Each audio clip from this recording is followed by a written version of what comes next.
গতিকে বৃহৎ সংখ্যক ছাত্ৰ ছাত্ৰী মানে শিক্ষাৰ্থী যিসকল প্ৰাৰ্থী পৰীক্ষা দিবৰ কাৰণে আহিব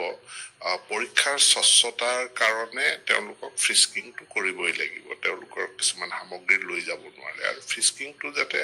সহজ সৰল হয় কোনো যাতে অসুবিধা নাপায় তাৰ কাৰণে এছঅপিখন প্ৰকাশ কৰা হৈছে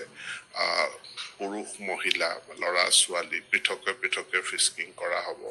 আৰু বিশেষকৈ মহিলাৰ ক্ষেত্ৰত বিশেষ সংবেদনশীলতা গ্ৰহণ কৰা হৈছে গতিকে আমি আশা কৰ্মী অংগনবাদী কৰ্মী সহায়িকা মানে মহিলা আৰক্ষীটো থাকিবই মহিলা আৰক্ষীক সহায় কৰাৰ কাৰণে আশা কৰ্মী আৰু অংগনবাদী কৰ্মী তেওঁলোকৰো সহায় লোৱা হ'ব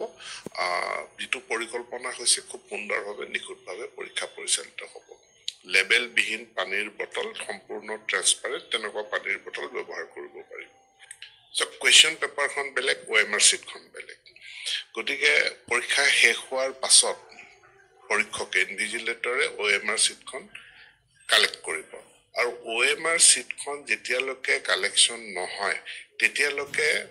মানে যিসকল কেণ্ডিডেট তেওঁলোক ওলাই যাব নোৱাৰিব তেওঁলোক ৰুমৰ ভিতৰতে থাকিব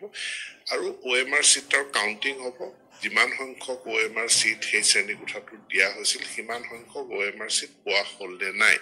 আৰু যদি পোৱা হ'ল তাৰ পাছত তেওঁলোক যাব পাৰিব আৰু প্ৰশ্ন কাকত যিখন আছে প্ৰশ্ন কাকতখন লৈ যাব পাৰিব so question paper OMR seat দুইটা বেলেগ বেলেগ বস্তু কোৱেশ্চন পেপাৰ কেণ্ডিডেটে নিজৰ লগত লৈ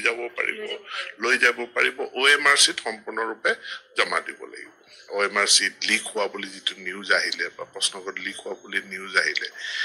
পিছততো সকলো পৰীক্ষা কৰাৰ পাছত দেখা গ'ল যে এইটো পৰীক্ষা অনুষ্ঠিত হৈ যোৱাৰ পাছত কিন্তু হলেও এই ধৰণৰ ঘটনা কিয় ঘটিব বা এই ধৰণৰ এটা কিয় হ'ব সেইটোও যাতে এবাৰ নহয় তাৰ কাৰণে সচেতনতাও সৃষ্টি কৰা হৈছে আৰু সাৱধানতাও অৱলম্বন কৰা হৈছে